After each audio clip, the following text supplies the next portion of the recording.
Well, maybe you could take me as far as L.A. No, I'm turning north at Pear Blossom.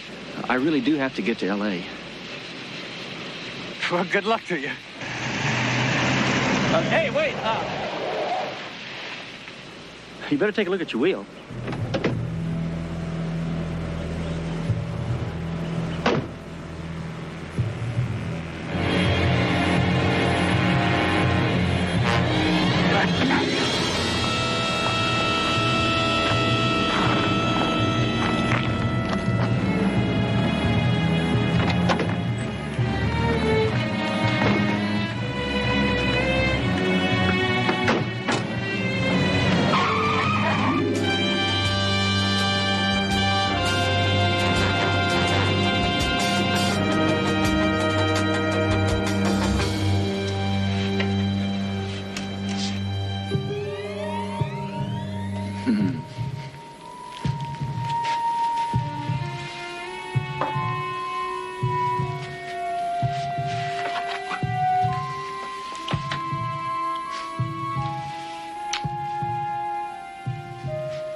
Dear Miss Parsons, dare I call you CJ, you probably won't remember me.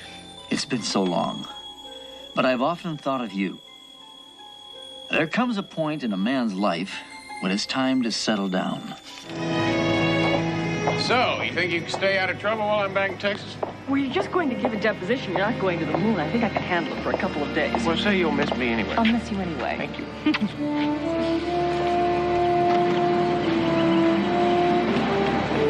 I have been following your life and career. I've been with you in spirit, you might say. You are the success we always knew you'd be. A person of consequence who stands apart from the rest.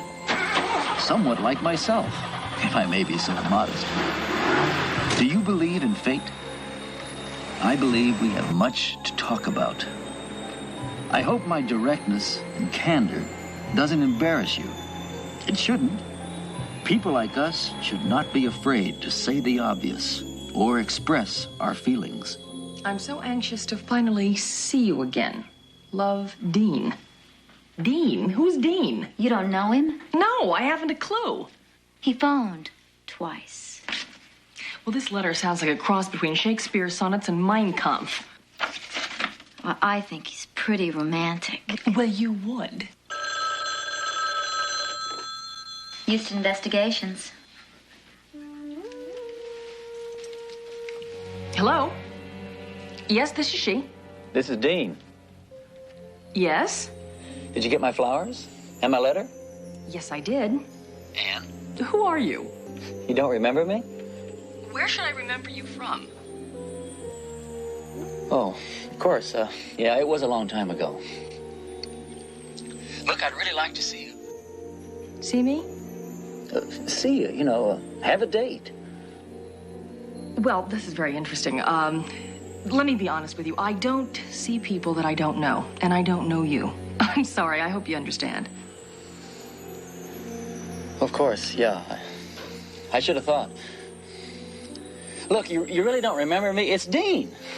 Listen, can't we just get past all this? Of course. I should have thought. I understand.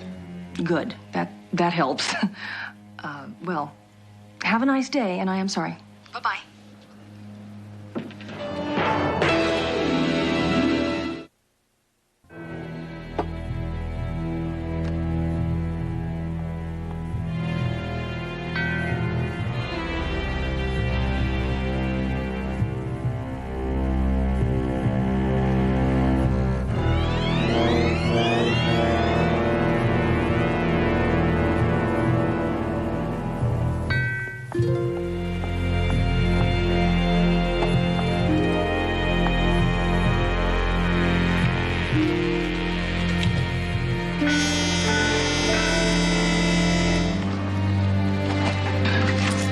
I lost my checkbook. May I give you cash? Yes, ma'am. Must have left it in my other purse. Change. It's the darndest coincidence. Here I was shopping. Right in front of me it was. Your checkbook.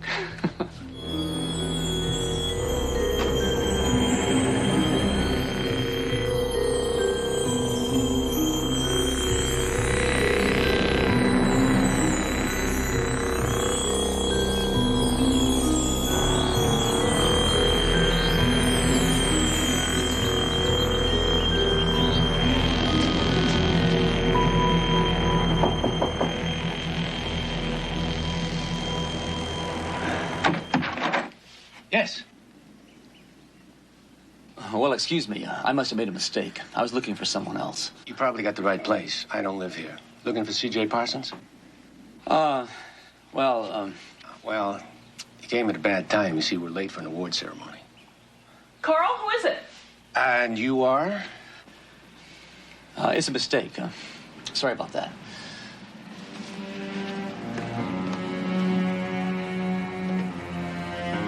Well, frankly, my dear, he didn't give a name.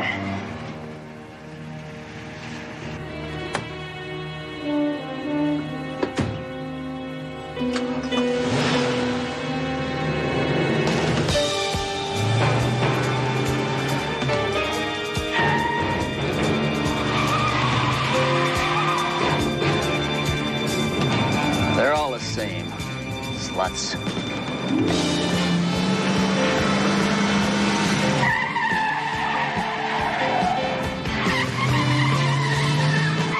Alcohol, drugs, or fruitcake. Take your choice.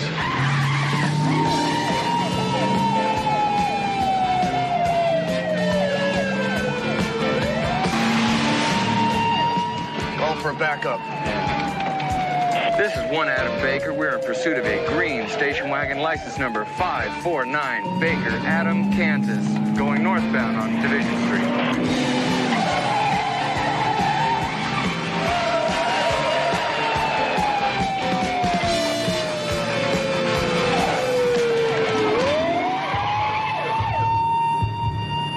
Lost him?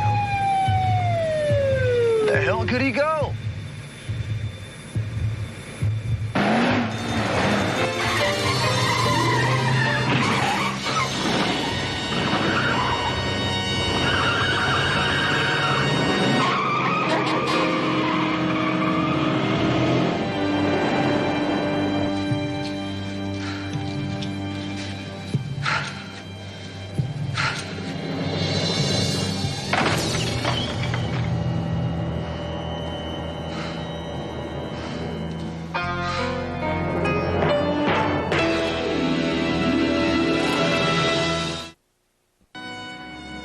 Investigations. Chris, I've got to stay here in Houston a few more days. Anything important? No, there were 2 calls for you yesterday, both business, and both said they could wait. Well, if it's business, just let Murray handle it. I'm just basically checking in. But do tell CJ that I asked about her. I will. She'll be real sorry she missed you. Wait, she's just walking in. It's Houston. Tell me these are for you. I wish the card's for you. Hi. Well, hello back at you. What's this keeping banker's hours while the boss is away? Well, why not? Life's a little too full when you're around, pal. How's it going? Well, they're going all right. It's kind of a long night. Are you still giving your deposition? Yeah, there's somebody here from the DA's office typing it up now. Okay, what's your ETA?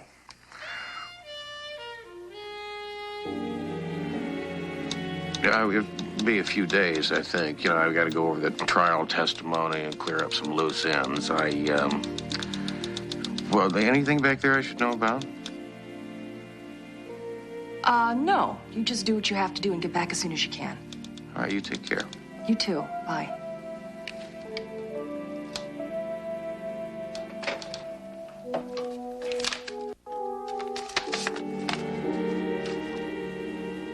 For someone special, love, Dean. You can't fault his persistence. I don't know, Chris. Do me a favor and have this out of here by the time I get back.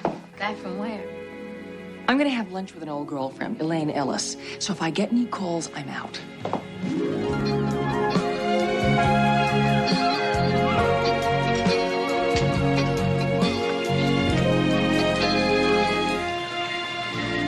look at you. Woman of the Year, Vice President of Houston Industries.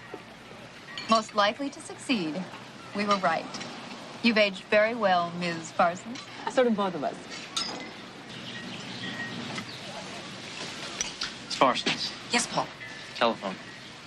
Oh, thank you. Yes, Chris. I tried to call you at the office, but I guess I missed you.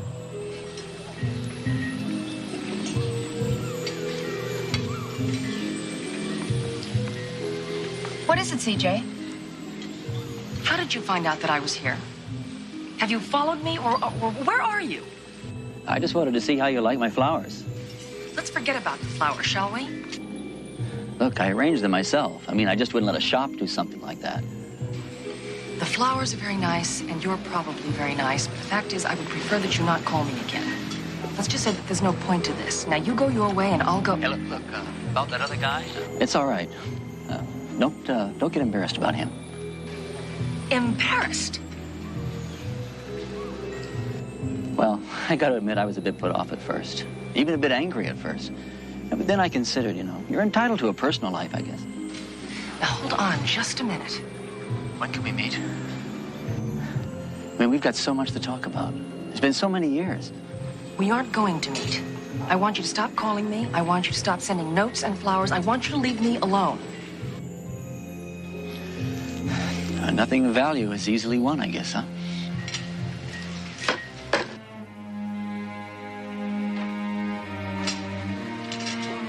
Who was it?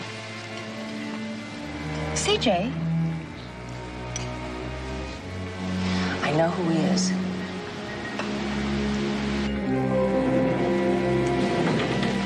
A secret admirer. How terribly gothic. Sorry, I guess it's not funny. You know, there was a line that he wrote in one of the notes he sent that keeps sticking in my mind. Something about my becoming the success that he always knew I'd be. Not unlike the conversation we had at lunch. Now, today when I talked to him, he said, "Hi, Chris." Hi. Hi. He said, "It's been years." You mean some guy followed you all the way from high school? Well, if it's him. An old boyfriend? No, I never had anything to do with him. And if it's the same one I'm thinking of, he's sort of a strange duck. Well, that fits. I mean, all those phone calls and flowers, it's weird. Yes, he was very quiet and reserved, did a lot of reading. All right, this is the photograph. Yeah, he looks vaguely familiar. Christian Dean. Maybe he uses his last name. Maybe. I sure wish I knew his whereabouts. Can baby help?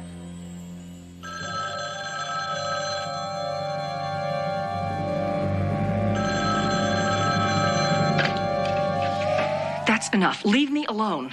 CJ? Oh, Houston, it's you. Yeah, yours truly from sunny Texas. I expected a nice, polite Houston investigation. What's the matter? I'm sorry, it's nothing. You mean tell me, leave me alone, that's enough is nothing? Well, it's this fellow from my high school days. He is hounding me. Oh, I see. It's one of the many broken hearts from your checkered past? Something like that. He just won't take no for an answer. It's annoying. Anyway, how are you doing? Well, deposition is over with. I do have to hang around and witness it before the court session tomorrow, and I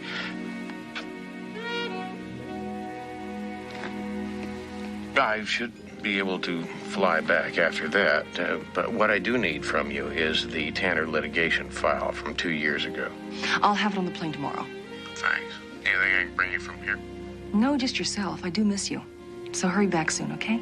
I'll see you then. Bye.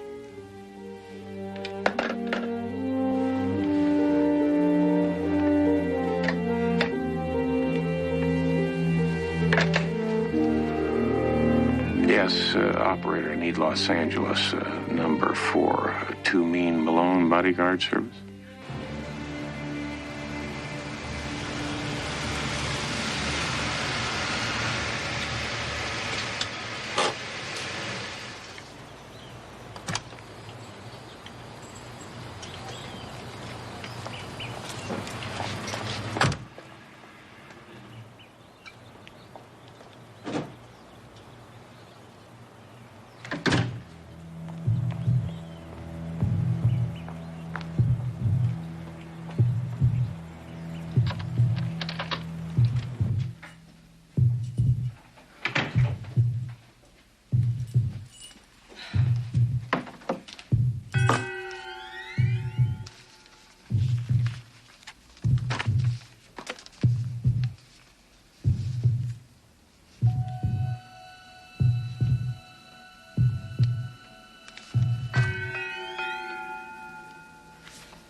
I've been wanting to ask you for a long time, but you don't have to answer tonight if you don't want to.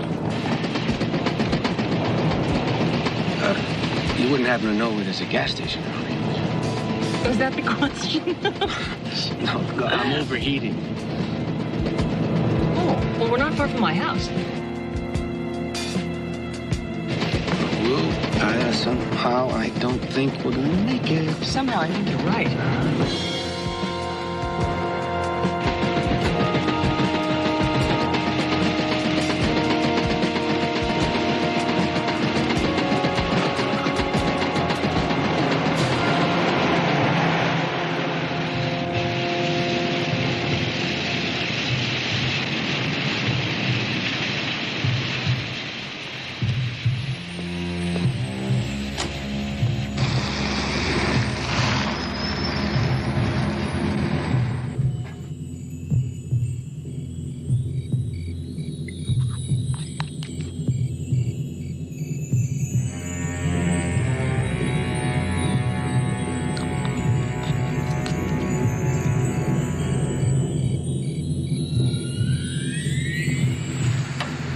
Suppose a hairpin would help.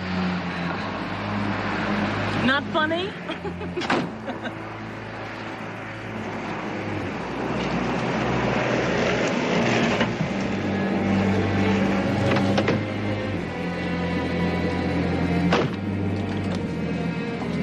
Trouble? Too mean. Hi, Carl. You believe this?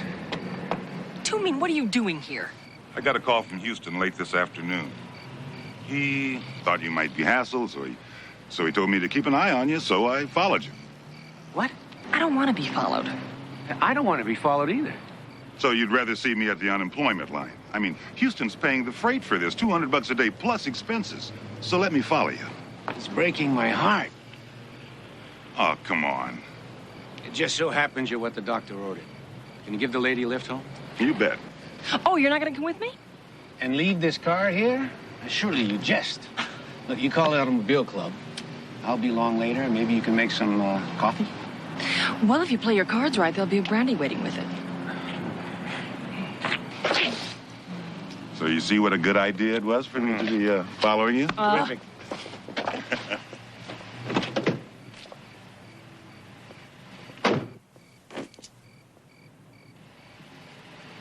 I never did trust those foreign cars.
They worked on him all night. They couldn't save him.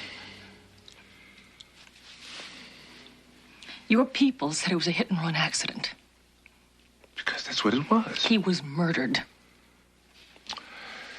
They told me your story about secret lover or whatever it was. White, he called and he called. He sent flowers. My wife should be so lucky.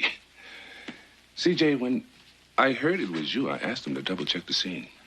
Now, from the skid marks, it looks like someone tried to stop, hit their brakes, and slid into Carl. They were drunk, or maybe scared. In any case, they kept going. But there was no evidence whatsoever of murder.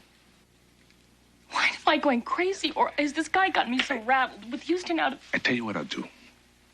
I'll talk to this guy. I don't know where he lives. What's his name? Christian Dean. I think. What? I'm not certain that it's him. You're batting 1,000. Well, I'll do what I can to check it out. You want a couple of female-type officers to keep you company? Well, that won't be necessary. I'll be able to handle that. I'm glad to hear it. I'll consider the lady covered. Go home, Miss C.J. Parsons. Your boyfriend died last night. It's been a miserable time for you. Go home. Not home, Hoyt. I'm going to find out about this Christian Dean.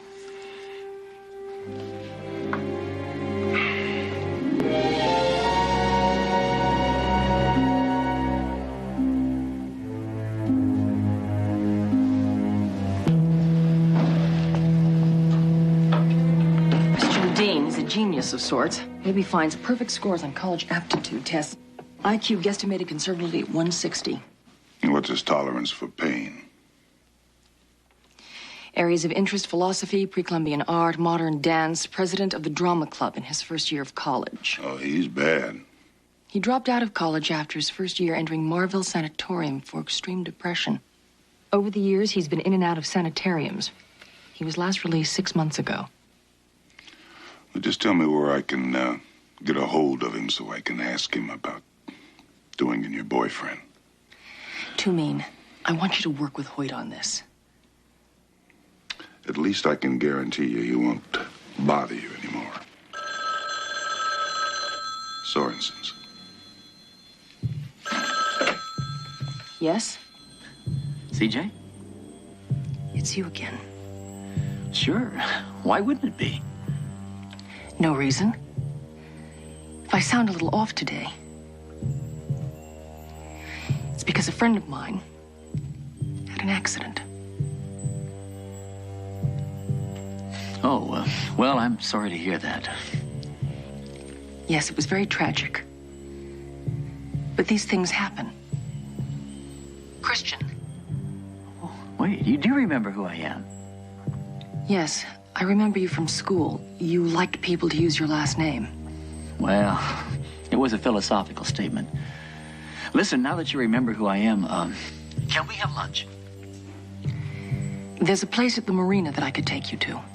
Oh, that'd be great. Well, it's a little tricky to find. If you could meet me at the boatyard there, Sorensen's. Absolutely, sure. Noon? Noon it is. My dear CJ. Great. Okay, I'm gonna call Hoyt. He's gonna want to talk to Dean about Carl's death. Meanwhile, I'll have a little chat with Loverboy. I'll guarantee he won't be on your case anymore. Too mean. Listen, if Hoyt is right, if he isn't... Killer? What I'm trying to say is, if he's just some poor, sick soul, don't hurt him. I'll just explain things to him.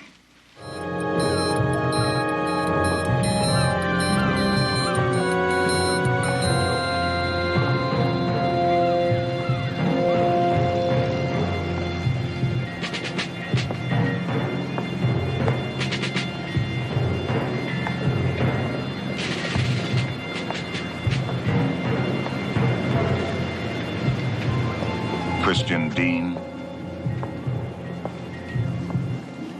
Something I can do for you? Something for me, something for yourself. I'm afraid I don't understand. What you can do for me is to leave a friend of mine alone. C.J. Parsons? CJ, what do you know about... What you'll be avoiding is a lot of grief that you're going to have if you don't leave her alone. Now, she's not interested. You get the picture? You're not speaking for CJ. Man, I'm bringing you the word. CJ wouldn't have anything to do with a person of your station. Look, man, I'm not getting through. Let's move over here, and let me put it another way. Now, Wisemouth, you got 2 seconds before the lights go out to convince me that you're going to be a good boy, ride off into the sunset, and leave the lady alone.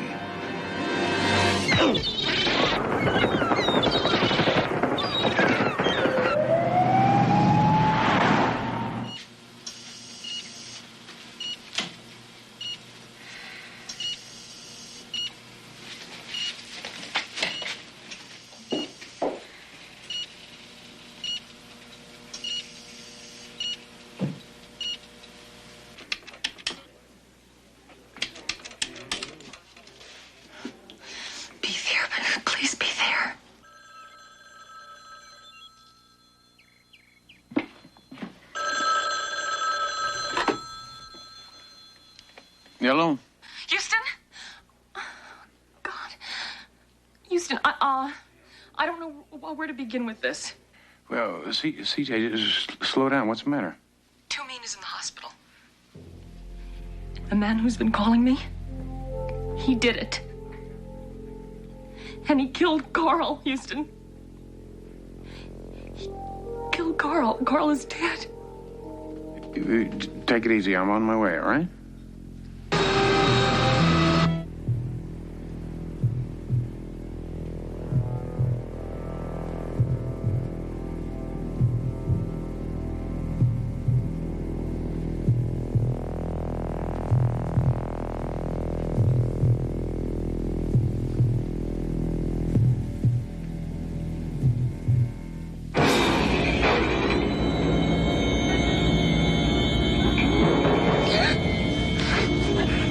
Be quiet.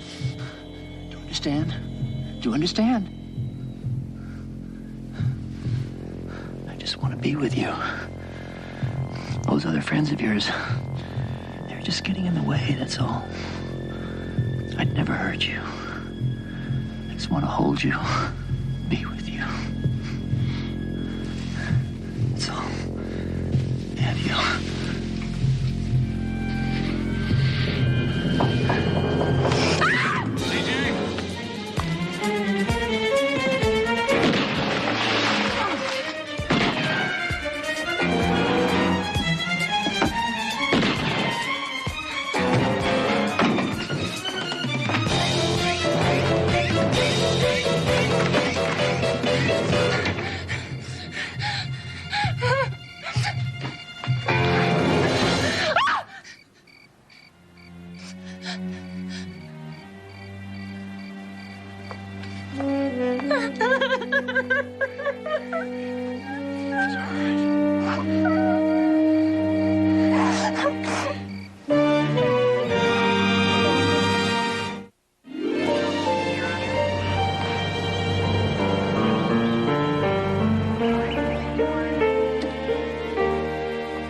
Houston, I swear, I'm not so scared as I am mad. For this guy to be driving me out of my home, out of the city, for God's sake. Just call it a couple of vacation days, all right? At my place in Pinewood. Now, is that such tough duty, huh? Now, come on, it'll make me feel better that you're safe there. Take good advice in a bad situation, CJ. I'll give you 2 a ring just as soon as we catch this guy. In any case, CJ, I'll be here. Here? I thought you were going to look after the lady. She rebuffed him, Hoyt. She shot at the man, got him very mad. Yeah, he's going to show up back here, and I'll be waiting for him. Houston, this is police business. So when did you come to that conclusion, huh? I mean, when he killed Carl? When he put Two Mean in the hospital? Or is this just a result from last night's little escapade, huh? Would you guys knock it off? I plead guilty. If I'd listened to CJ in the first place, we'd have had the guy, but I didn't. That's because I have 10 fingers and 10 toes, and I'm human. On the other hand, I did check out her boyfriend's car. I did find out she was right. And if Two Mean hadn't taken matters into his own hands, we'd have had him. Hoyt, this is ancient history, isn't it? You're right. Houston's right. He'll find his way back here if we don't find him first. Now, the man is from out of town. He's got to hang his hat somewhere. I mean, we'll check the hotels and the motels. We'll get him. Meantime, you had adios, huh? Mark! Yes, sir? I hope you like the mountains. I want you to be Miss Parsons' shadow for the next little while, okay?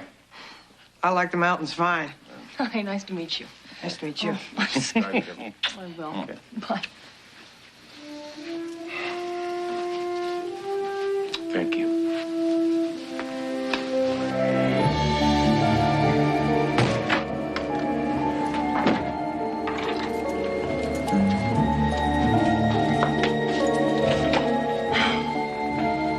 I want 2 uniforms posted in here, plain clothes across the street.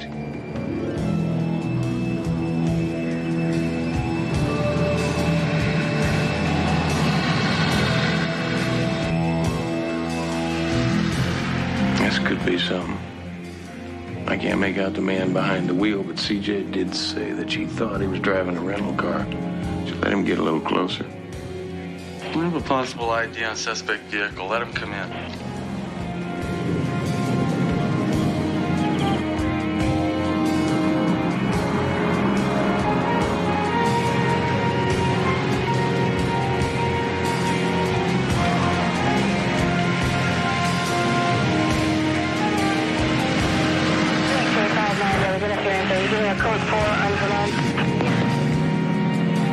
Let's go.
For you, Sergeant Hanrahan, Communications.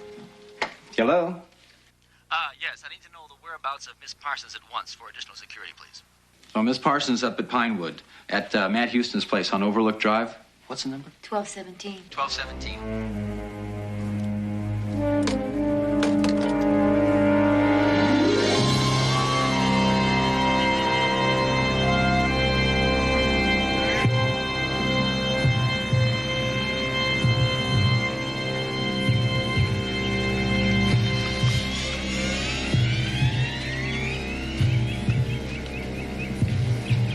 Every time I'm here, I wonder why I ever go back. Back there, everything is on tilt. All upside down. This seems real. Somehow that doesn't. I know what you mean. I'm from farm country myself. Really?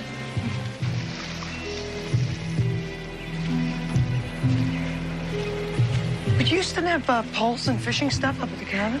Oh, sure. This lake is full of trout. Sounds like dinner to me. Your game. You know something? You got a good idea. I tell you what, why don't you look for a spot and I'll get the poles?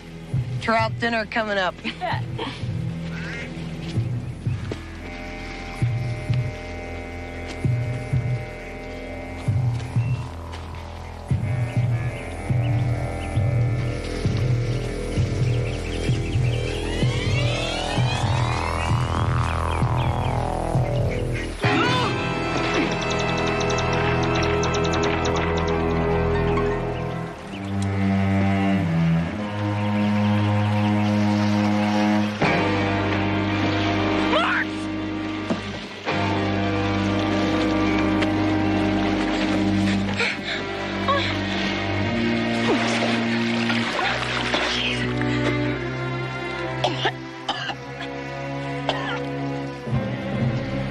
Do you believe in the hereafter?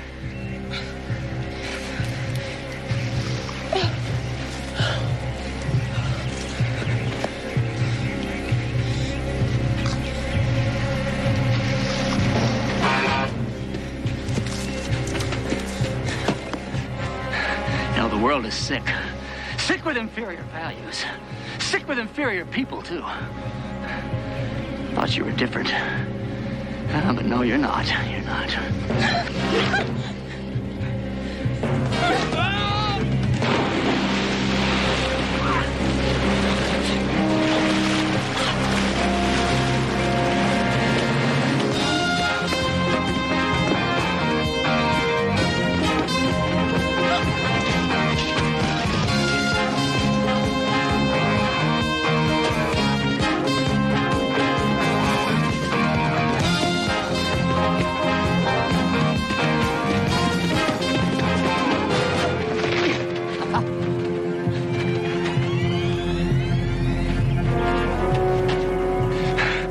Can't be what you aren't. And when you come back, you'll be better.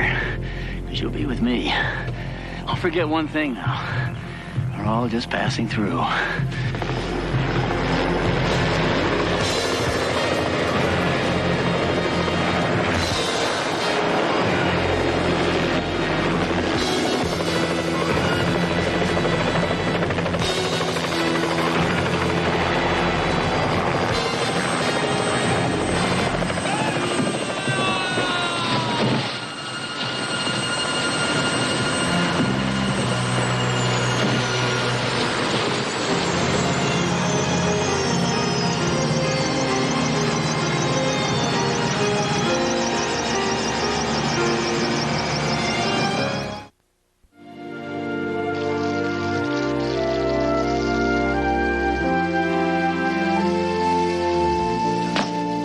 Don't mind if I do. Oh, well, help yourself. Here, I mean, you earned it. A glass of wine for a stabbing, a jacket full of holes, and a stay in the hospital? I'd probably have to get hit by a freight train before I'd get a steak dinner out of you. Not true, Toomey. If you will notice the number of steaks on this grill. Eeny, meeny, miny. Where's Mo? Mo. Well, Mo's number 3. That's this one right here. It's yours. Well, I see Chris's and mine. What are you having? I'm not going to eat. CJ, I've got to rush off. When I got your phone call, I left Texas in a hurry. Houston, I thought you finished that deposition. I didn't say that I didn't finish the deposition. I merely said that I had some unfinished business. 6 a.m. flight tomorrow. Hey, no problem. I'll get you there on time.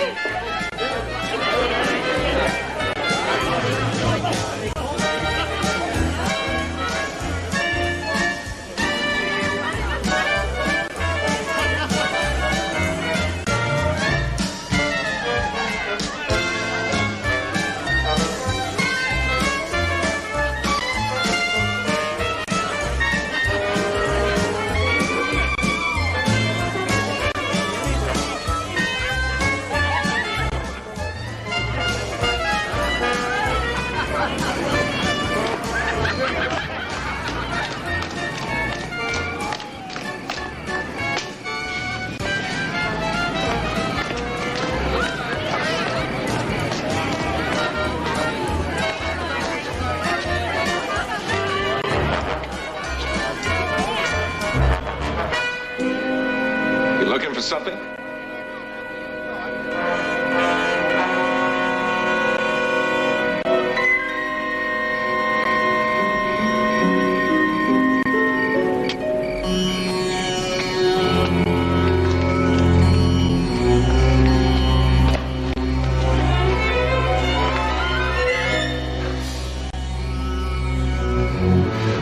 What do you want?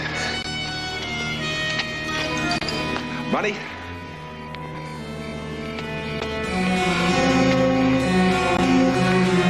What do you want?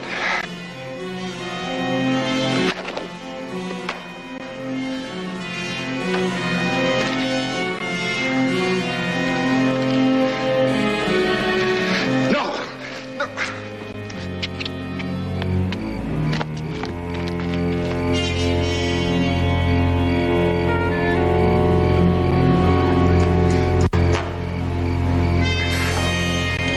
No!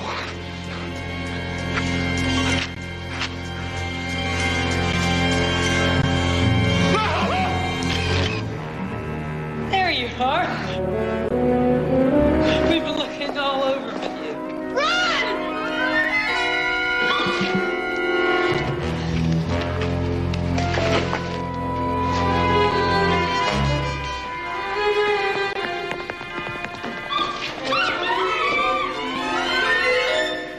My ankle!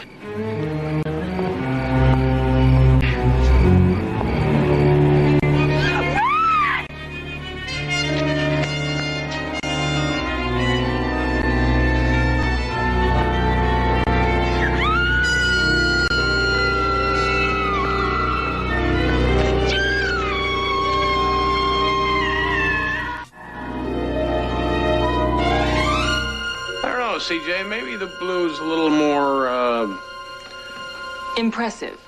you know, well, I like the white myself. It's subtle yet elegant. Yeah, well, it's just that, Joanne's an old friend of mine. Her daddy used to own the best clothing store in Houston. And all the years she worked there, she considered me one of her greatest challenges. So I'd like to look, Impressive.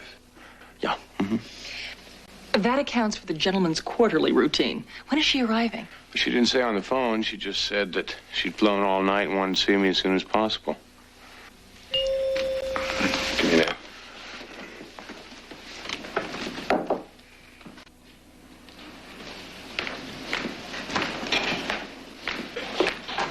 Joanne, it's great to see you after all these years.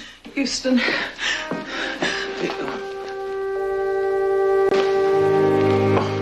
I would say the blue was a good pick. So you stumbled onto this stewardess you fly with? Bess Jordan. Taking pictures? Of the murder. It was horrible. Once you ran, where did you go? Home. My roommate wasn't there. For a while, I couldn't stop crying. And just as I started to phone the police, Bess called me. From where? I don't know. She'd gotten away. Oh, they stabbed Lana. Bess told me to get out of town as fast as I could. And to trust no one, not even the police. Why would she say something like that? It's like she knew something. Some terrible secret. I just grabbed the first plane. Matt, you gotta help me. First thing that you have to do is go back there and explain to the authorities what you know about this whole thing. Not alone. Please come with me. I have a friend on the force in New Orleans. Haven't seen him in years. About time you had a reunion. Shall I have Chris book a flight? My airline has a flight leaving in about an hour. Good. Oh, CJ, I want you to stay here and mind the store. Now, while Uncle Roy and I get packed, you tell CJ everything you know about this Bess Jordan. Bess said those men would kill me if I came back, Matt. Don't you worry. I won't let anything happen to you. Houston, watch out for the nightlife.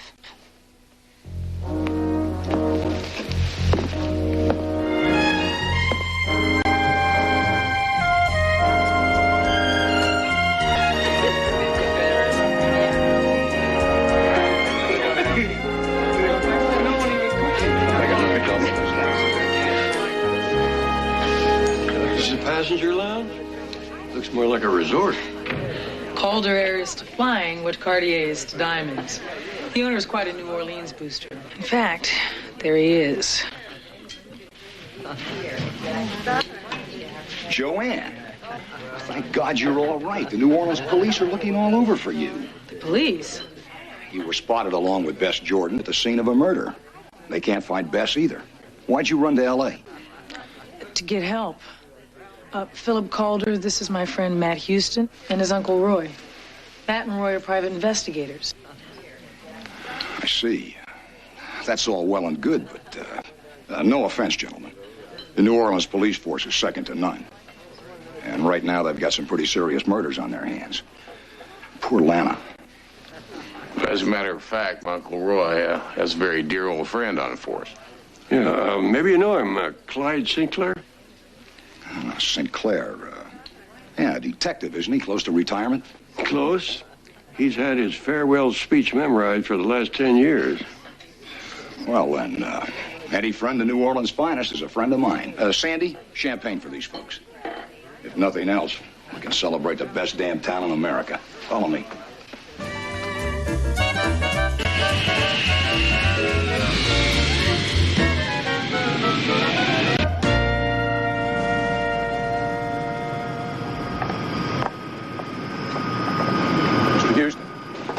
Do you have accommodations? Yes, we're staying at the Gulf Court Hotel. Oh, good. That's one of our best. If there's anything I can do to help while you're in town, just let me know. Thank you. You bet.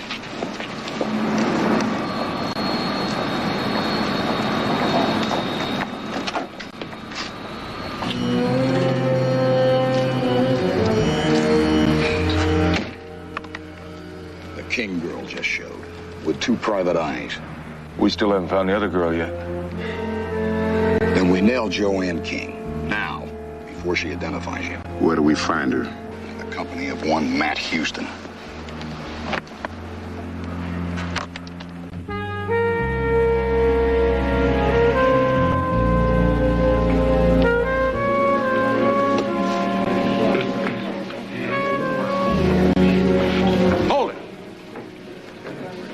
You're under arrest. What's the charge? Impersonating a PI. The Roy Houston I know is out to pasture in Lotus Land, sunning his backside while the rest of us make the country safe for democracy. Yeah?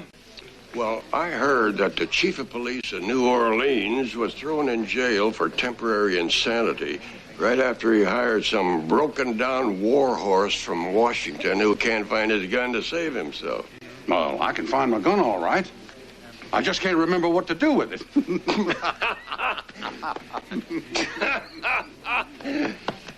Clyde Sinclair. I want you to meet my nephew, Matlock Houston. It's a pleasure, Mr. Sinclair. Uncle Roy's told me an awful lot about you. Oh, well, in that case, the charge is slander. And this is my friend, Joanne King. Yes, indeed. I'm obliged to invite you to the station house for a long chat, young lady. You know, I've always found those police garrets to be rather cold. Couldn't we have this chat in our room? You wouldn't be trying to take advantage of the 20 years we spent together in the trenches, would you, Roy? No, I think he's referring to the excellent brandy we had delivered up to our suite. Oh, well, come to think of it, police stations give me a chill, too. Wallace R. Dupree, Chief of Operations for the Bayou Bank of Louisiana. Recently arraigned for embezzlement and computer fraud. Charges dropped on a technicality. Now answering to that great parole board in the sky. I saw them stab that man. He's the latest in a long line of white-collar criminals to meet their maker in New Orleans. It's a note pinned to his chest. It's an order of execution, signed by a group called the Delta Tribunal. Who are they? They've taken up where the courts left off, in their opinion. The Delta Tribunal claims to be the sanitation department for the city's executive filth. Sounds more like a vigilante group to me. They call themselves anonymous protectors of the innocent people of New Orleans. Innocent people like Joanne's friend? We still can't locate your other stewardess friend, Bess Jordan. You know where she is? No. All we got's her description. The airline can't locate her file photo. Joanne, maybe you've got a photo or a snapshot or something. Yes, I have the picture that was taken at the Dixieland Lounge that night. It's still in my purse, I think. Could you take a look? Hopefully that could answer one question. What Bess Jordan looks like. That's just a drop in the Mississippi, Uncle Roy. I mean, why was she taking photographs of a murder? Where is she now? And who are the people that make up this Delta Tribunal? If we can just get in touch with Bess Jordan, I have a feeling she'll be able to answer our Talk to her. What do you mean? Best call Joanne.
You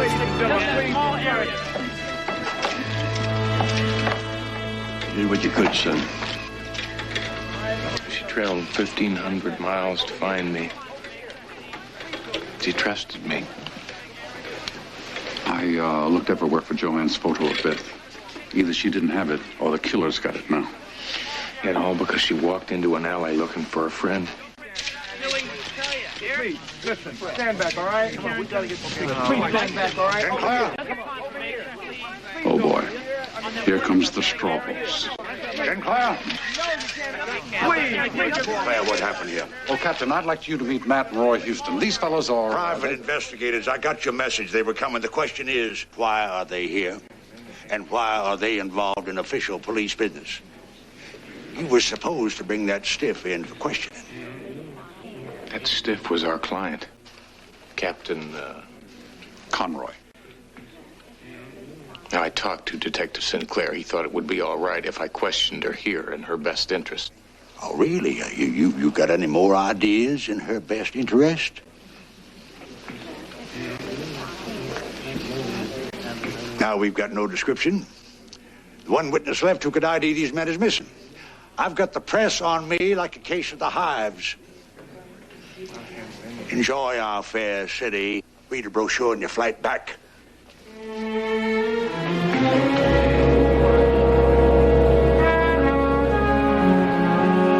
Conroy is from an old blue blood family. He's not used to seeing his name in the paper in anything but favorable print. He's taken a lot of heat. With his personality, I can't imagine why. Somewhere out there is a girl who can identify Joanne's killer. We're gonna find her before they do. Matt, I don't think my department's gonna cut into any further involvement on your part. Look, Clyde, if you have to back away from this one, we can understand. I look at this boy's eyes, Roy, and I see you 30 years ago in Berlin. What the hell? Won't be the first time I've turned a deaf ear.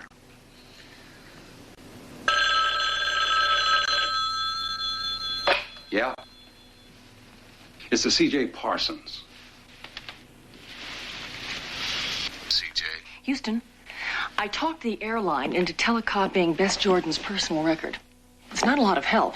She was only there a couple of months, and prior to that, she seems to have no history. No history? Where's she live? Well, until she disappeared, she lived with another stewardess named Vi Charles. Oh, what about a car? Well, apparently she owned a red late model Mustang. Well, I don't suppose the airline can explain what happened to her file picture. Well, the clerk that I talked to said that it was just torn out of the file. There is something rotten going on in New Orleans, C.J. I mean, why did Bess warn Joanne not to go to the police? I mean, what's going on here? I don't have an answer for you, Houston. Yeah, look, I know. All right. The first thing in the morning, we'll start with a visit to Bess Jordan's roommate. Thanks, C.J. Houston, I'm sorry about Joanne. So am I.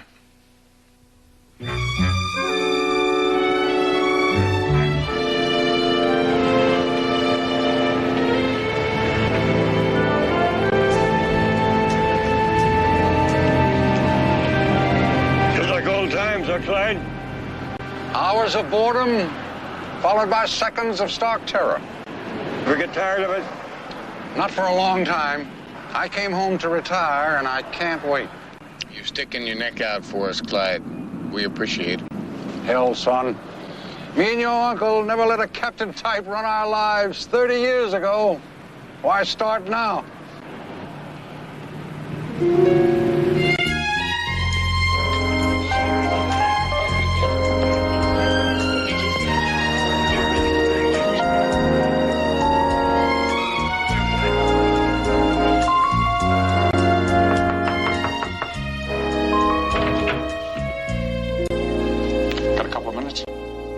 Gee, I have a flight to catch. How about 1 minute? Sure. Any contact from Bess Jordan? No, nothing since the last time I spoke with you guys. Can I start changing? All right. Thank you. Was Bess driving her Mustang? I guess so. She had it that night. I don't suppose you have a picture of Bess, do you? No, I tried to find one for the police earlier. You'd think a camera nut would have at least one picture of herself. I mean, Bess took her camera with her everywhere. She was always stopping to buy film, taking pictures of the silliest things. But do you know, in this entire apartment, there's not one picture of her. You know anybody by the name of Neda Olmeyer? Oh, you found one of the TV checks. That's Bess's stage name. Neda Olmeyer? Yes, she said she used to do a little modeling. Those checks come every now and then from a TV station. You know, I didn't think to mention that before. Maybe someone should go to the TV station and ask about her. WMDL's near Tulane. Take us 20 minutes. You can drop me at the nearest cab stand. Where you going? Oh, you two old pros don't need me. Didn't say we needed you. Just asked you where you're going. Camera store. See what's developing. Just a hunch. I'll give you a call.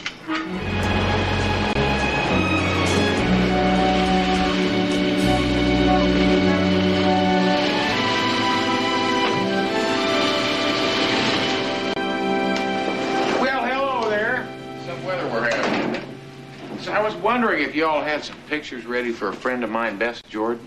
Nothing for Jordan. Really? Well, how about Olmeyer? Neda? You know her? Sure, she comes in here all the time. But why are you picking up her pictures? Well, this is the problem, see. Now, she took some pictures of me also, wanted to put them in her scrapbook, and I didn't want them both to run into each other in here, you know what I mean? But Neda already called me, and I told her I'd have these for her at 4. At 4?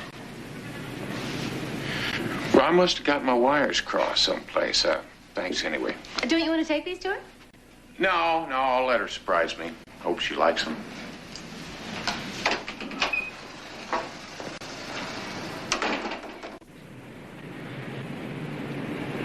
Thank you. Well, Houston. That's Matt. What'd you find out? Well, Neda Olmeyer works here, all right, but not as a model. She is a freelance reporter fresh out of journalism school. Is she working on a story now? Yep. And one guess. The Delta Tribunal. Bingo. She went undercover 2 months ago. The TV station hasn't heard from her for a week. They're worried. They don't know where she is. Yeah, well, I think I'm about to meet her. I'll leave word for you back at the hotel.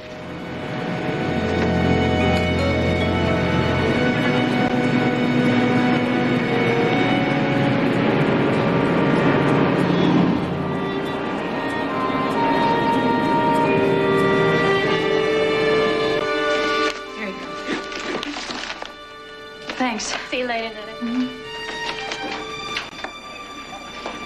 Excuse me, Miss Olmeyer. Wait a second.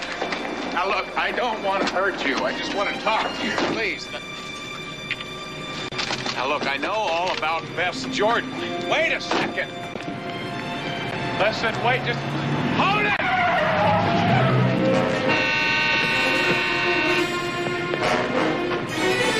Back over here, Neda.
aren't you? I'm a friend of Joanne's. Private investigator. Tell me something. Why are you so afraid of the police? Joanne's dead. I didn't know. Just like Lana. They're both killed because they were getting too close to you. How many people are going to have to die before you tell someone what you know? I needed proof. This. Pictures of the murder? You want to see those animals without masks? Take a look.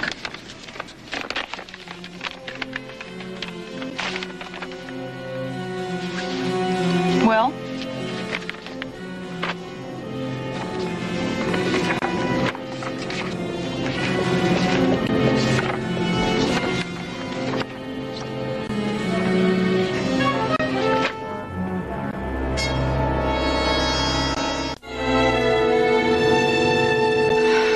You still haven't explained to me why you haven't gone to the cops. My ex-boyfriend is a cop. That's how I first learned about the Delta Tribunal and the rumor that someone in the department is a member. Who? I don't know yet.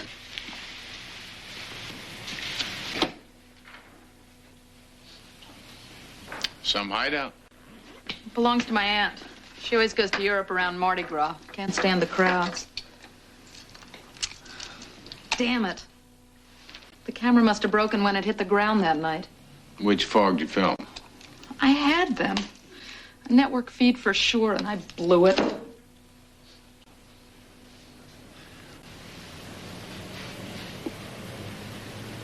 Well, these seem to have turned out all right. Sure, and I can't prove a thing with them. Who are they? Members of the Delta Tribunal. How do you know that? 8 months of political profiling, interviews, tailing, and guesswork. Leonard Carlisle, oil baron. Paul Delaney, Chamber of Commerce.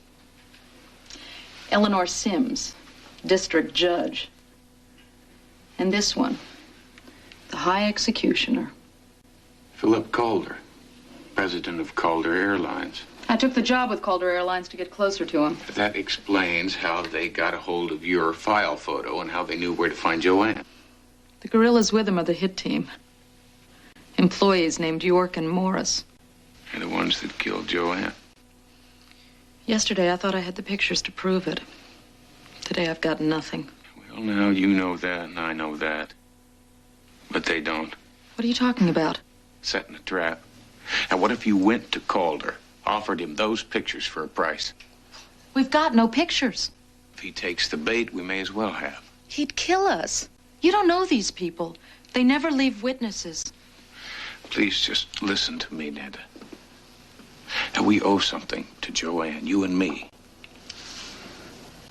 She's lying dead on a slab of marble because I couldn't protect her.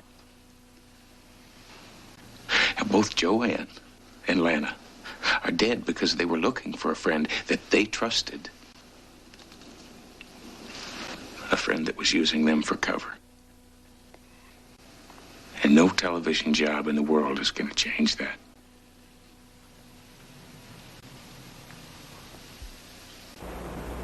I don't think you people have the sense God gave a goose. You had their heads in a vice and you let them slip. Not smart, gentlemen. Not smart at all.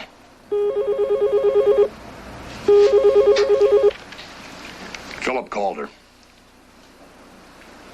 Who? I'm listening. I want $100,000 in cash.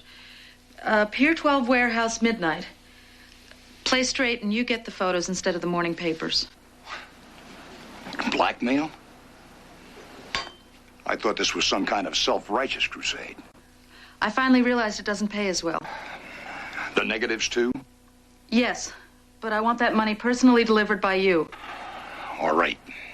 But, Miss Jordan, we'd both better be playing this straight.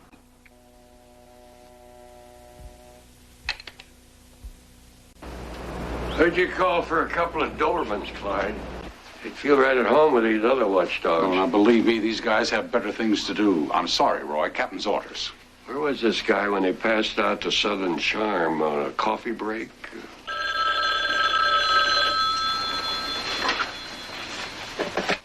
Roy Houston.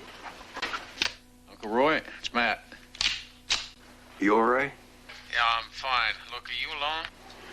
I'm with Clyde and a couple of officers. Tell Clyde to get rid of the others. Clyde, how about putting out a couple of dogs? All right. Thank you. Clear. All right, here's the scoop. I'm with Neda Olmeyer. We're getting ready to hook the big fish in the Delta Tribunal. What are you talking about? Now, some embarrassing snapshots. Some people who would like to buy them. Now, we're going to meet them at the docks at midnight. Neda's going to bring the cake, and I'm going to jump out. That's with the girl. They're meeting the tribunal at midnight. You need a backup. And this captain's got me in quarantine. Yeah. Matlock, look, if you've got a line on the tribunal, you better let us handle it. Clyde, I believe you've got a leak in your department. Oh, I've been hearing that for months. It's hogwash. Maybe so. But to make sure, I've got to fly this one solo. Son, you realize you're sticking me between a rock and a hard place just telling me this, don't you? All I need is 6 hours. Well, how many more times do you expect me to go deaf? 1. I want him real bad, Clyde. What did you say? I can't hear you.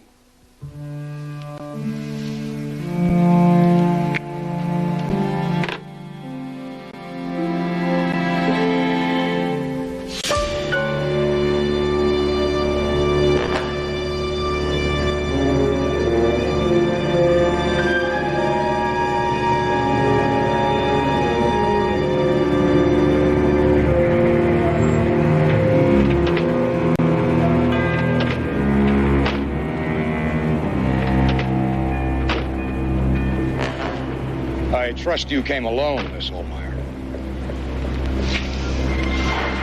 Or is it Jordan? Olmeyer. You brought the pictures? And the negatives? Let me see them. You first.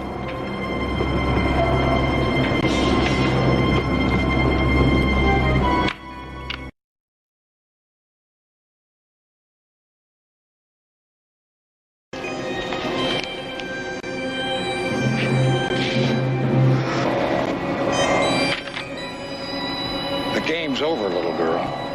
You lose. Are you gonna kill me like you killed Lantern Joanne? Count on it. Right after you meet the rest of the tribunal.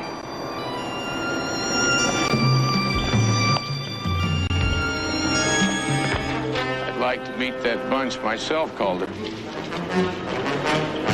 Trust you'll make the introductions. Step over this way.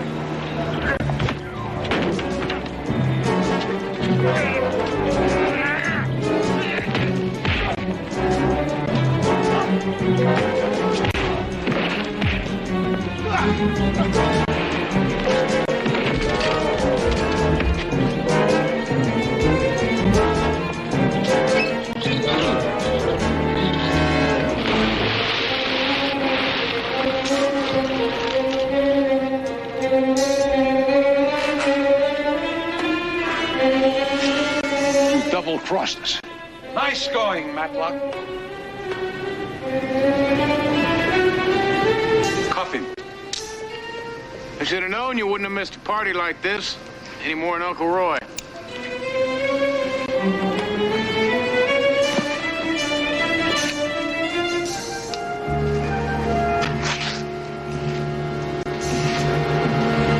The world is full of surprises, Mr. Houston. Welcome to the Delta Tribunal.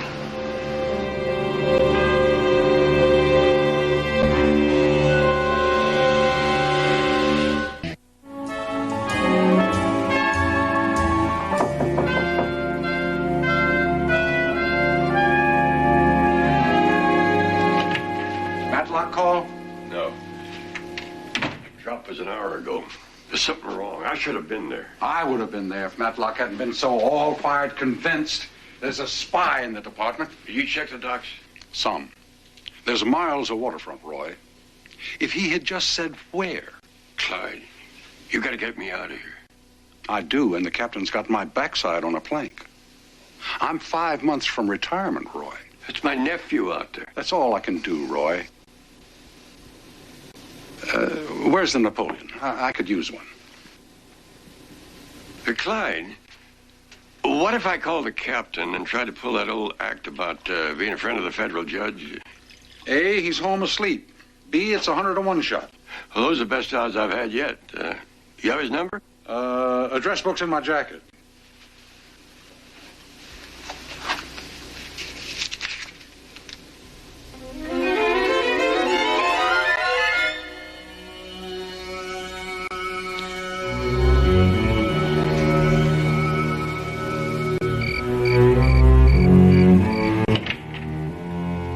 I'll make one more sweep of the docks on my way to the station. Don't worry. When did I ever let you down?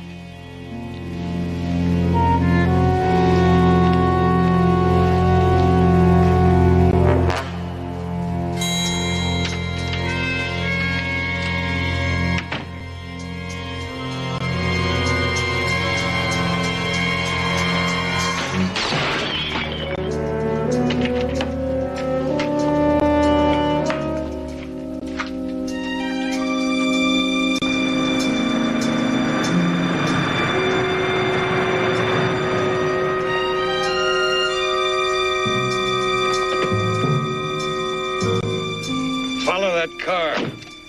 I've been waiting 20 years for someone to say that.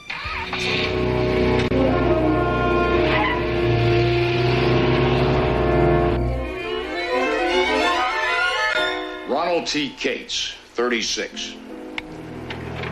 Professor of Sociology at City College. Known to advocate communal living and marital experimentation. Chairman of the First Amendment Committee. Civil rights activist. With a history of intervention in felony prosecutions. How do you rule? Execute.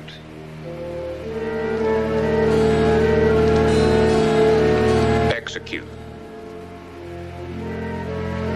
Execute. The tribunal has spoken. Ronald T. Cates. Execution. And now, one final verdict. The tribunal has asked for a summary judgment on the lives of Netta J. Ohlmeyer, alias Bess Jordan, and Matt Houston. How do you rule? Execute. Phil, you're taking this too far. Negotiate with him. Too much risk. Execute. You people are not just killing criminals anymore, you're killing citizens. Shut up. The verdict is... What's going on here? A trial. What does it look like? But these people committed no crime. Blackmail, assault. Calder, you don't kill people for that. They know too much. Well, if we just explain to them why we've done what we've done. You're outvoted, Clyde. Execute. Do it in the garden, Morris.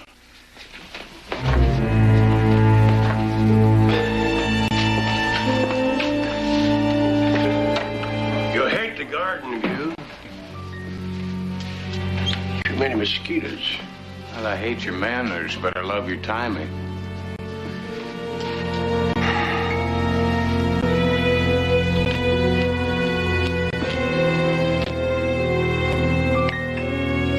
What do you think you're doing? Putting a box around the Delta Triangle.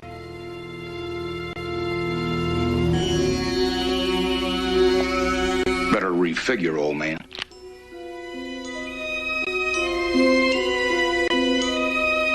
Kill them all. Now, wait a minute. What about the vote? What kind of a tribunal is this, Calder? He's right, Calder. You can't take the law into your own hands. What do you think you've been doing all this time, Clyde? The vote won't change, Clyde. I'm sorry, Roy. Don't apologize to me. Apologize to Lou Hart and Billy and all the other friends we buried. They got worn down, too, when it seemed like the rules favored the bad guys, but they never broke those rules. They died for them. I'm sorry about those men, Roy. But I think they'd understand what I have to do now.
What's lost in, Uncle Roy?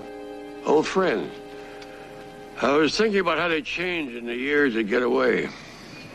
I always thought that the best part of old friends was that they bring out the best in one another. Clyde's got a tough fight ahead of him, Matlock. You got him the best lawyer in the city. He knows you care. Yeah, I care. So what you doing tonight? Oh, I thought I'd just stay in. What are you going to do? I'm going to the theater. Got the Rivington's tickets. Why don't you join us? Maud Rivington? I think I'll just find a book.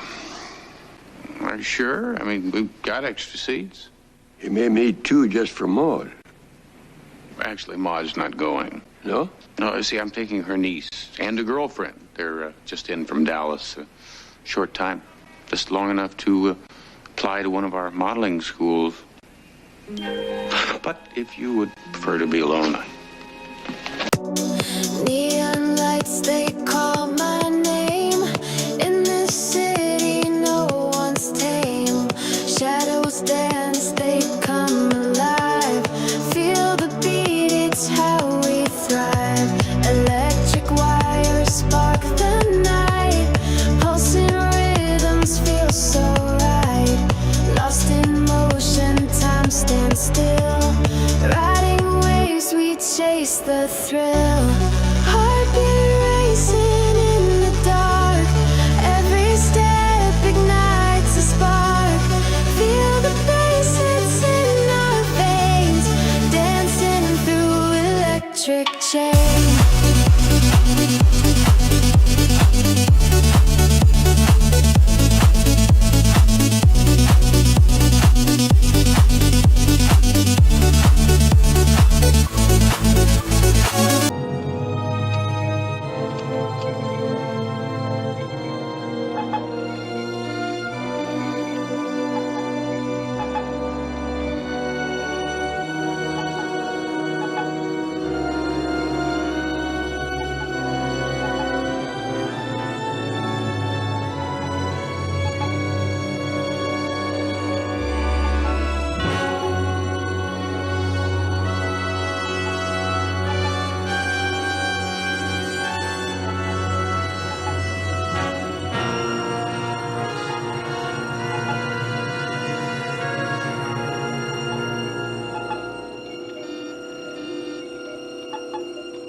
Stars. 400 billion in our galaxy alone. I'm awestruck whenever I consider the sheer enormity. And the irony is that we could ever suppose that there might not be other life out there. We are all world-class scientists, Burke. You brought us out here to verify your alleged contacts. Are you instead going to subject us to a lecture from Astronomy 1? They'll come. Conditions are right. They'll come. We have been here 4 hours. I, for one, am very anxious to see what sort of trickery you have contrived. But let us get on with it. How dare you?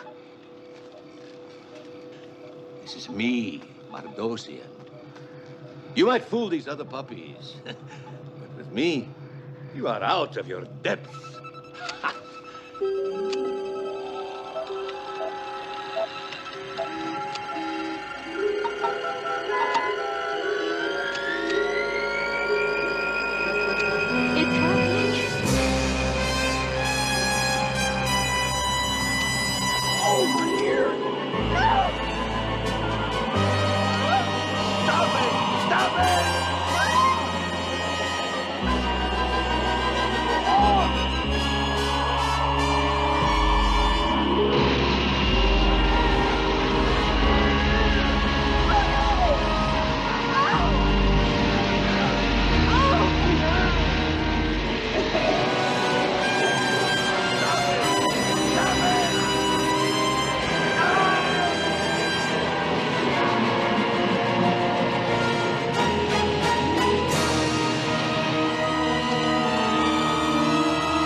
There. There, you see it? Mardozian. Ah, he's probably drunk. What's the matter with him? I think so. Passed out.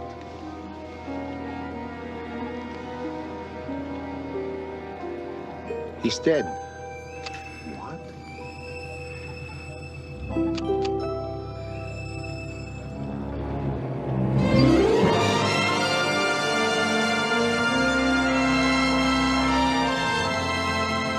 Mr. Houston, yesterday, 5 scientists went into the desert on a somewhat extraordinary project. Those 5 scientists were not working together on this project. They are in competition for the Copernican Award. There is fierce jealousy among them. One of them, Dr. Ivar Mardozian, died. I read something about that. It was a heart attack, wasn't it? Yes, well, the fact is, not everything was in the papers. You mean that there's a possibility that he didn't really have a heart attack, that maybe one of the other The doctor has been autopsied, and the fact is, a heart attack did occur. But a heart attack can be induced by drugs or... Excuse me, Ms. Eggstrom, but if in fact you do feel this way, perhaps you should talk to the police because they have resources. There should be no police, no. The circumstances surrounding Mardozian's death cannot be made public. I must have your word that under no circumstances will you reveal any part of this conversation. You got it. No, Oh. It is the allegation of the other scientists that Mardozian's heart attack took place during the first contact between us and extraterrestrial beings. You mean like with yeah, little green ones, yeah. As in little tiny creatures from outer space. Yes, well, they did encounter something out there last night. I'm sure. Little green There ones. was something out there. Now, what the society wants you to do, Mr. Houston, is to prove it. Either way, verify the contact for us or prove that it was an incredible hoax staged to cover up his murder. You must be the judge. Okay.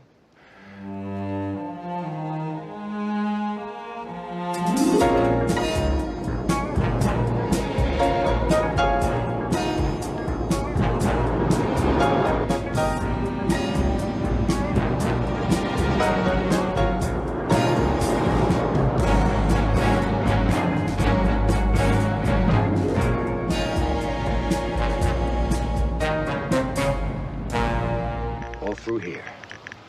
All through this entire area. It's low-level radiation, of course. Like footprints left behind, evidence of their passing. But Miss Extra must have told you all this. See, they approached from there. Always from the same direction. Then they hovered. And then they disappeared. We were all over, gathered by the motorhome. Mardozian was near the tent. But imagine the moment, to be in their presence. It was like touching God. Yeah, I'll bet. Well, listen, I understand everybody here the other night was in contention for the Copernican Award. My husband talks about touching God, and you talk about trivia? Well, it's hardly trivia. I mean, that is a pretty prestigious award. It was worth $100,000 in cash, not to mention millions in endowments. You get to be in the limelight, get the respect from your peers. It's a dandy award, yeah. Now, from what I understand, Mardozian was the front runner in the race for it. No one can accept the fact that Mardozian just died. He was too big a man. Well, this was bigger than he was. Mr. Houston, maybe the Copernican Award would be worth killing for, but Carl wouldn't have to. This contact makes the award his. And we have that contact on film. You mean to tell me everything that happened last night, you got it on film? That's right. Slides. The contact, the cam people, everything. It's a scientific record. Well, that makes me feel a little silly. I mean, if you've got all of it on film, then we've got a record of Mardozian's death. Well, those slides are still in the lab being developed. But we have pictures of a contact of a few weeks back? This is bewildering. We tell you we have pictures of beings from other worlds, and you wonder about Mardosian's death? Those pictures are worth 1,000 Mardosians. Or Houstons, for that matter. Sure. Grandma Houston would probably disagree with you on that.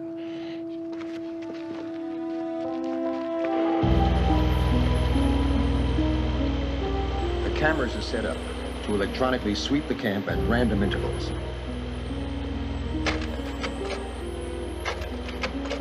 Now remember, these pictures are from a previous contact. Here. Here they come. Yeah, it just looks like lights in the sky to me. I mean, that could be anything. Watch. Ah, there. This is a craft hovering directly above our position. And the next frames, Mr. Houston, are probably the most significant photographs ever taken. These pictures were taken after the spacecraft landed. Stop there. That, Mr. Houston, is an extraterrestrial being. On film. Incontrovertible proof of the first contact between men on Earth and beings from other worlds.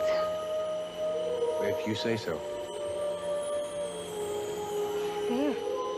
There's a head, an arm. I can't see that. They didn't come here to pose for portraits, damn it. No, I'm sorry, but I can't see it. I mean, it could be an arm or a head. All right. Tonight. You come here tonight. Darling, please, please. It's supposed to be a top secret. The society doesn't want you to... The society sent him here to prove this or call you a fraud. You come here tonight. I'm projecting their conditions will be right. We'll make another contact. I've asked everyone to be here. If you met that face to face, would that cure your skepticism, Mr. Houston? I'll be here.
Okay, CJ, let's see the lineup of the people who were out at the camp that night.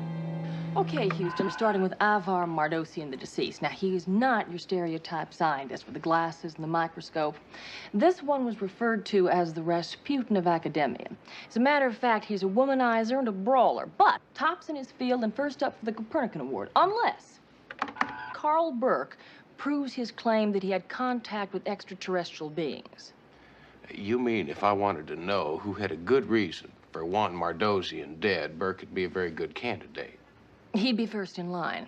Now, what about Burke's wife? Now, I had a chat with them. Looks like she wears the shoulders in the family. Well, she's a top photojournalist. I mean, she's dodged bullets in the Middle East. She's taken photographs of sharks in dangerous waters. She's a tough lady, as you say, but she knows the shot she wants to get, and she gets it. Yeah, she gets the shot she wants. What about anything else she wants? Like maybe the Copernican Award for her husband? It's possible. Now, this is Barbara Diane Newton. She's an internationally famous mathematical theoretician. Once upon a time, this girl didn't have a dime to her name. Put herself through school with scholarships and under the patronage of Mardosian. It's not a well-kept secret that her sponsorship by Mardosian was paid for favor. Now, this is Stu Glick. He is ingenious, he's ambitious, and he's one of the bright lights of the future in this area. He's the obvious heir apparent to Mardosian's crown and up for the Copernican Award. The question is, would he commit murder for the science prize? Why don't I ask him? Why don't you? Mr. Houston, I don't know how I can help you. You see, it was on us, hovered over us, and then it was gone. Now, I don't know of any man-made vehicle that could maneuver that way. In other words, you think that that whole contact was real and not just an illusion? What, to fool 4 world-class scientists? No, Burke isn't that smart. Well, now, if it could be done, who is smart enough? Who could do something like that? Me. I mean, why be coy? I'm a very bright guy. After Mardosian, there was only me, which means you needn't bother asking your next question. Which is? Could the whole thing have been rigged to cover the murder of Mardosian?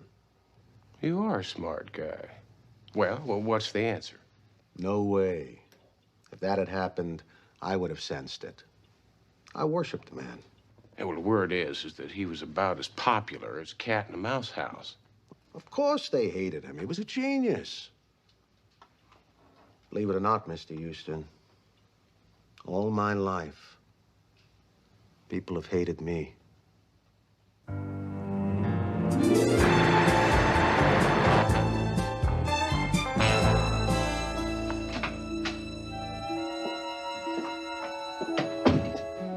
May I help you? Yeah, my name's Matt Houston. I'm looking into the Mardosian death, and I understand you were out there the other night. Did you believe everything that went on out there? Do I believe, Mr. Houston, in what went on the other night? In other beings? I have spent the past 11 years researching just that subject. You bet I do. Listen, I understand Dr. Mardosian was working on some similar projects, too, and I wondered how... Let's cut through all this, Mr. Houston. I had an affair with Mardosian. That is what you wanted to confirm, isn't it? I do wish it were more of a secret, but it isn't. So I live with it.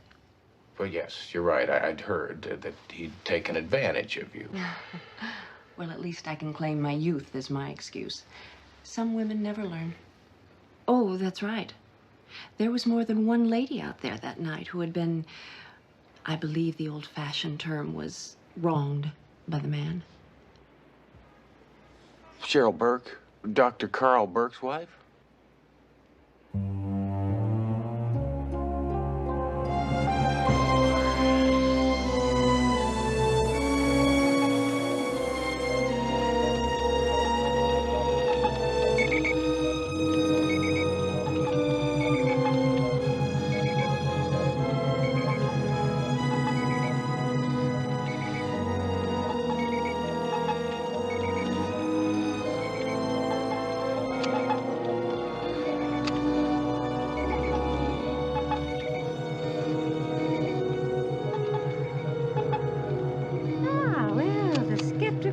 Houston. I'm sorry the evening hasn't been more interesting for you, but waiting is the biggest part of science. Well, I don't mind the waiting. I mean, this is all new to me. It's fascinating.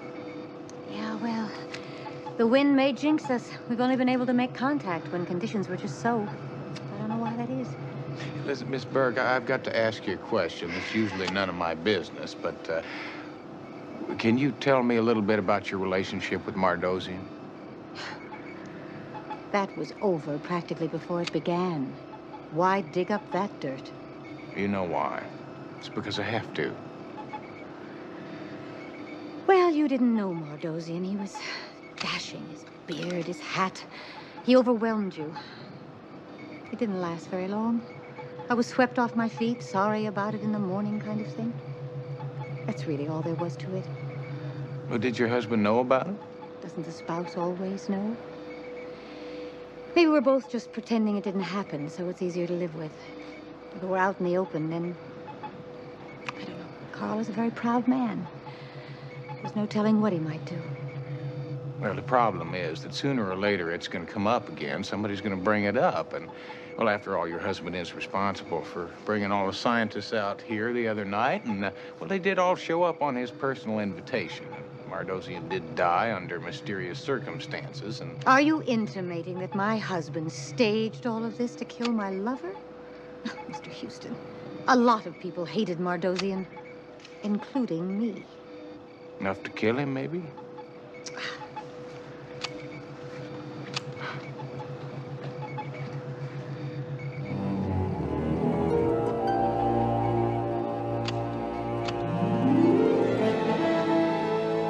"5 hours is a long time to wait, but Houston was willing to spend the time if E.T. was going to visit.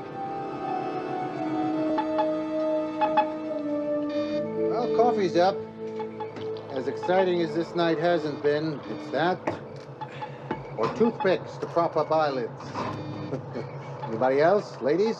Something hot? Yes. Not for me, thanks. We'll pass this down to Houston. Thank you. Here, I'll take it. Bless you.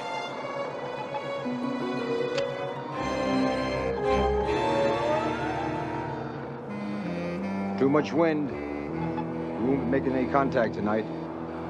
So we might as well wrap it up.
Keep coming out of it, Houston. Come on. Attaboy. Attaboy, keep coming out of it. Houston, you've been scaring the pants off me. No, just lie back. Don't do anything now. What about your pants? Oh, good. At least you're human again. Human again. Well, Houston, the last hour you've been talking about little green men and spaceships, really very spooky stuff. Here.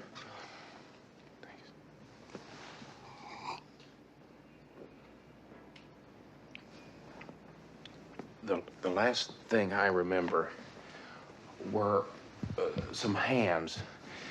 They were reaching out for me. And my car went off the road. Houston, they didn't find you near your car. You were wandering around on the road like you were drunk. Now, one of the policemen recognized you and called Vince Novelli, and he sent you back here. Lights. These lights came up behind me, CJ, and they were following me, almost chasing me. They ran my car off the road, and they're these little tiny hands. Houston, you're beginning to worry me. You've been talking like that ever since I tucked you into this couch. CJ, what time did Vince Novelli's boys pick me up out on that road? Early, about 6 a.m. I left Burke's desert site at midnight. I lost 6 hours somewhere. Well, Houston, in the state you were in, you could have lost 24 hours. It must have been quite a party. CJ, I just drank coffee. That's all I drank. Somebody drugged my coffee, CJ. Somebody did not want me to get home in one piece. I've lost 6 hours, and I don't know where I lost them. Houston, believe me, you fell asleep at the wheel, hit your head. You were hallucinating. Was I, CJ? Now, I saw something, and it was there. I know it. Houston, it's this case. We've been talking about extraterrestrials, UFOs. You thought it was happening. See, it's the power of suggestion. No, CJ. No, it wasn't. It was out there. I saw it. It just appeared. It didn't make a sound at all. No, it just came in quiet. No sound. Now, what flies, CJ, without making a sound? Vince Novelli. Mama Novelli? Yeah, listen, Mama, is Vince hiding out around there somewhere? Ah, Houston. No, he's here. Un momento, eh? Vincenzo? Vincenzo? Telefono. Hello. Yeah, Vince, listen, are you still flying? Still beating your wife? What's that supposed to mean? That's exactly my question. No, Vance, I'm not getting personal. I'm asking you, are you still flying hot air balloons? Why didn't you say so? I just did. Yeah, when I can find the time. Why? Because I have to ask you a question. Now, is it possible to fly one of those hot air balloons at night and navigate to a specific spot and then just kind of stand still and hover? Houston, that's stupid. Yes, it is, Vance. It's stupid, but is it possible? Yeah, I suppose so. I mean, the hovering is the tricky part. The only guy I know would have a prayer is Marcel Dejean. He's a French champion. Yeah, I'll bet you he's in town right now. Yeah, he's in town for the Trans Am balloon race. How do you know? Little green man told me, Vince. Oh.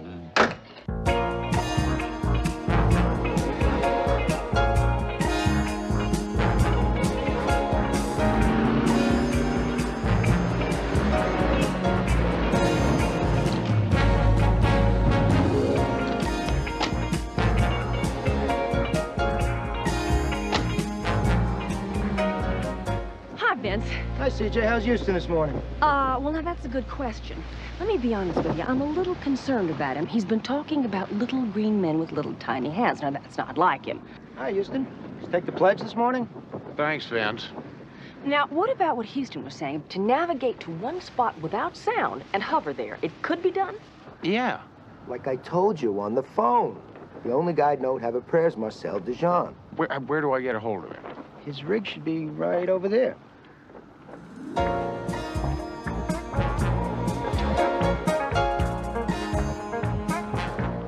think I'll have a chat with him.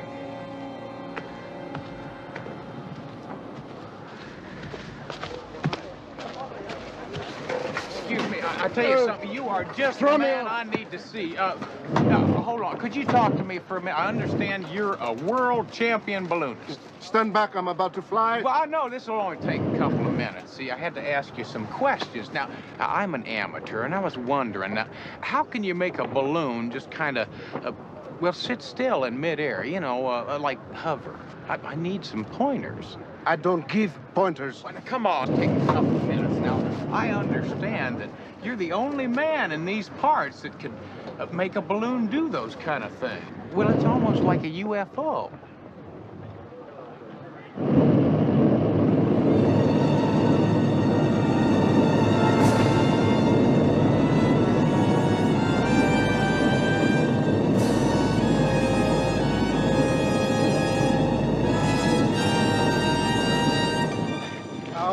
Out of my balloon. It's a little late for that.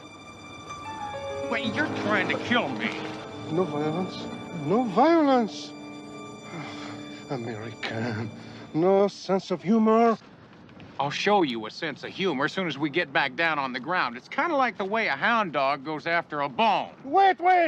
I was only taking off. Oh, would you come off it now, champ? Now, there was a man killed the other night when you pulled your little UFO stunt out at Burke's place. Now, you're flying yourself straight to jail. I'm paid to pull off a little joke for that professor, and you're talking jail? Wait a minute. You mean the professor paid you to pull that UFO stunt? No, not Burke, his wife. She arranged everything. Yeah, well, now it's all beginning to make sense. She gave me $5,000. You think it's a lot of money, I know, but not to do what only I can do. Just keep going, all right? Balloons are leaves on the wind. These prevailing winds blow out into that desert. But to pose in flight, I had to invent a machine. Like a great fan. To make the craft hover. And then there was rigging the arc lights and the amplifying horns to broadcast the sound. Yeah, fine. That's all great. But would you tell me something? Now, why'd you chase me in your balloon last night? I didn't. What do you mean you didn't? You didn't chase me down the road from Burke's place last night? Not only didn't I do it, but it can't be done. That's a winding road out there. No balloonist can regulate his speed and direction to follow a car along that road. Not even I. And I can make a balloon dance. And listen, if you didn't follow me down that road last night, then who did, huh? Oh, boy.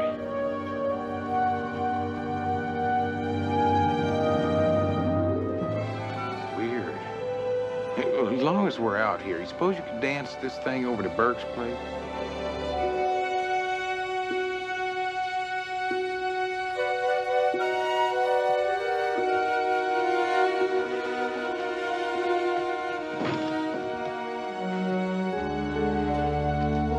Burke!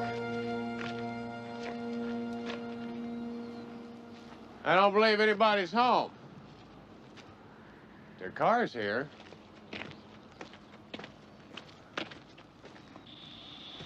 Mr. Burke! Mr. Burke!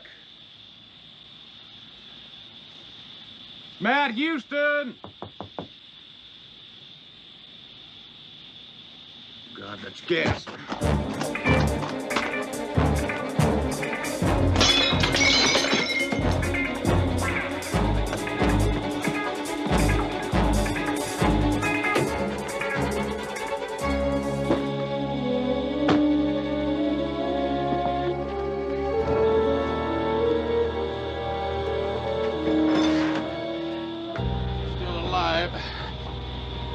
Needs a little air.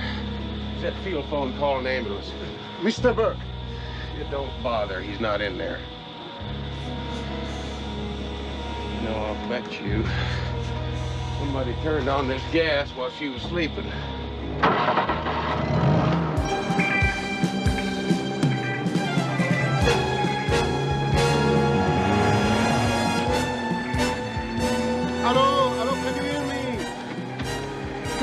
Offshore, can you hear me? This is emergency. Hello, hello. Hello, I need an emergency ambulance. Ambulance. The sheriff's station. We hear you loud and clear.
Run that by me again? The door was locked. And like you, I heard the propane gas. I went around looking through the windows, and I thought she was dead. That is not what I asked you.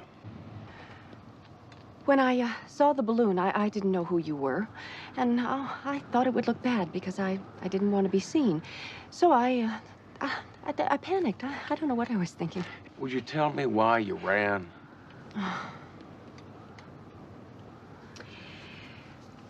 I cannot take the scandal, all right? Everyone knew about my relationship with Mardosian, and he is dead. And now I thought that Cheryl was dead. There's nothing more I could do to help her. I am up for tenure at the university. I am up for the Copernican Award.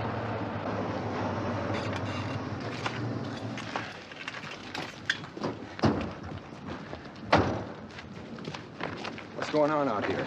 Yeah, we passed an ambulance coming in. Is anybody hurt?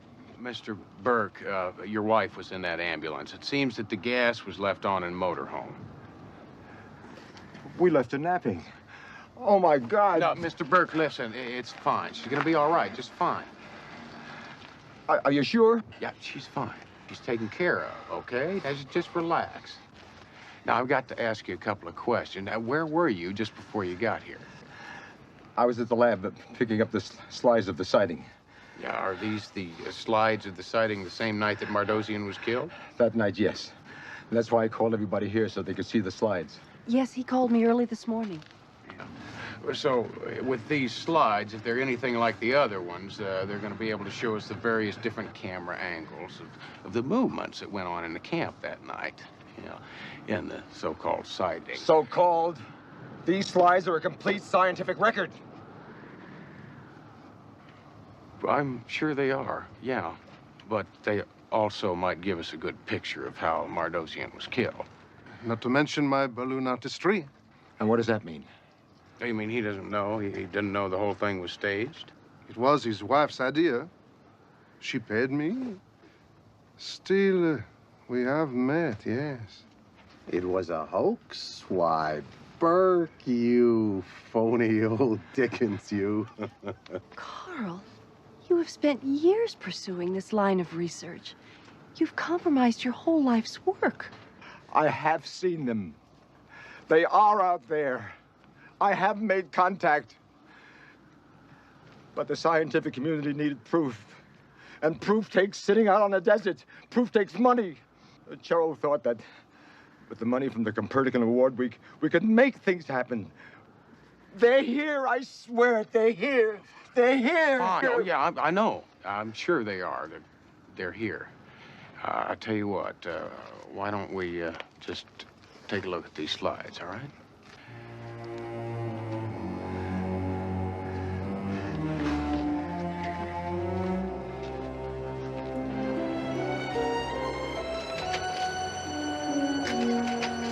You're not going to see anything on these slides. Mardosian's dead. And now with Carl and his wife pulling that fraud, well, it's down to you and me for the Copernican Award. Shut up, Stuart. May the best man win. Hold it. Hold it a minute. Do you see something? That's Mardosian, isn't it? Yeah, I know it's very hard to make out because it's blurry, but... It's Mardosian. Now, a couple of slides back, there was something in the corner. That's it. Look at that. That hand. Now, it's got a wire, and it's touching it to his ankle. Now, the autopsy showed that Mardosian had the same identical burn on his ankle. I will bet you that the other end of that wire leads to a generator. Electric shock caused Mardosian's heart attack. It's a man's hand. Yeah, well, it's kind of hard to tell. No, it's a man's hand. We know for sure that it's a class ring, and I think all we have to do is just blow it up a little bit to tell which one it is.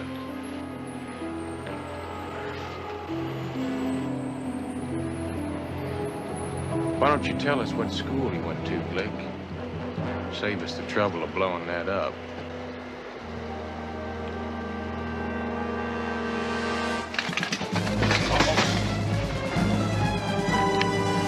Hold it!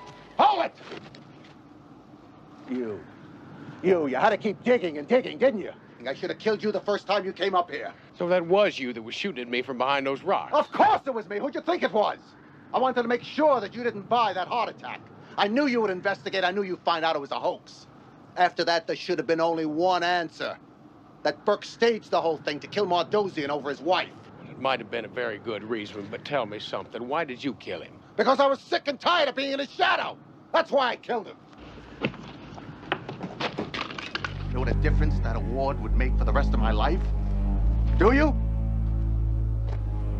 So, you got tired of being the protege, huh? That's right, and you couldn't wait for him to retire. He would have gone on forever. Retire. I had the whole thing figured out perfectly. Perfectly.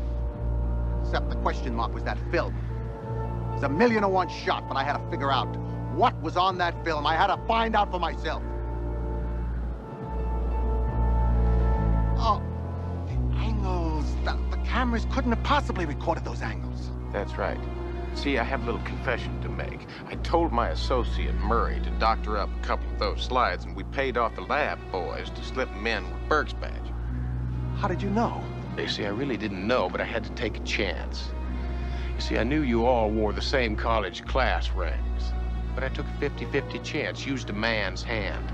I went fishing, Blick, and you took the bait. Under other circumstances, I would tip my hat to you. What are you going to do to us?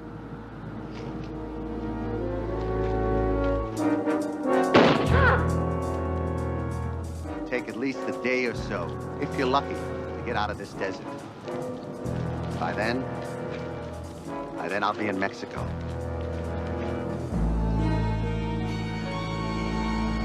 Better yet,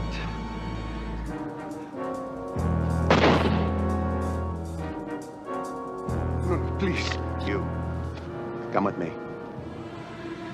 No? Come on. Don't.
Now, if I'm to get this thing down on the ground, I'm certainly gonna need you.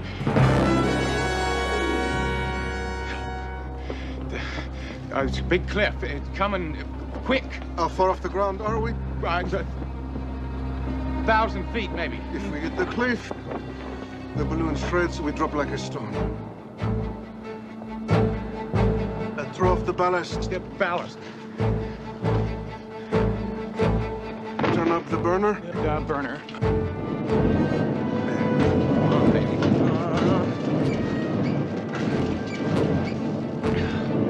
We're close to the cliff. We're about 20 feet. Well, it's 15. Oh, we made it. So how bad is that? I have to be all right. I won't give him the satisfaction of dying. Vive la France. Vive le Houston. Yeah.